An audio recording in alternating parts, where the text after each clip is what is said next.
გვემზადებით B დივიზიონის შესარჩევისთვის, რომელიც რა თქმა უნდა აისახება უკვე ეს გუნდი, რომ გახდება შემდეგი 18 საქართველოს ნაკრები და იქ აისახება უკვე ეს რეიტინგზე.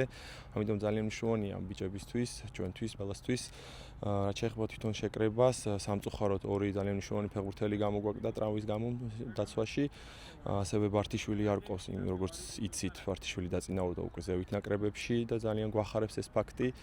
თუმცა ეს იმას ნიშნავს, რომ უკვე სხვა ფეხბურთელებს აქვს შანსი, რომ თავი გამოიჩინონ, გამოადგენენ თავიანთ ქვეყანას, საქართველოს ნაკრებს და ჩვენ იმედიანად ვართ განწყობილები, ჩვენთვის დამაკმაყოფილი იქნება მხოლოდ პირველი ადგილი, იმიტომ რომ ის პირველი ადგილი გვაძლევს მხოლოდ საშუალებას, რომ რეიტინგში ავიწიოთ ზევით. მივემგზავრებით სან-მარინოში, ჩვენი ჯგუფი არის მასპინძელი სან-მარინო, ანდორა და უელსი დაგვაკმაყოფილებს მხოლოდ პირველი ადგილი, იმიტომ რომ პირველი ადგილი მოგცემს საშუალებას, რომ რეიტინგში ავიწიოთ. ამიტომ რა თქმა უნდა, ადვილი თამაში არავისთან არ იქნება, მით უმეტეს უელსი, რომელიც საკმაოდ ძლიერი გუნდია, მაგრამ ჩვენ გვაქვს ჩვენი პლუსები, ვემზადებით მოწინააღმდეგეებიდან გამომდინარე და ნახოთ უკვე რა გამოვა, რა შევასრულებთ და საერთო ჯამში როგორ მივახცევთ წარმატებას.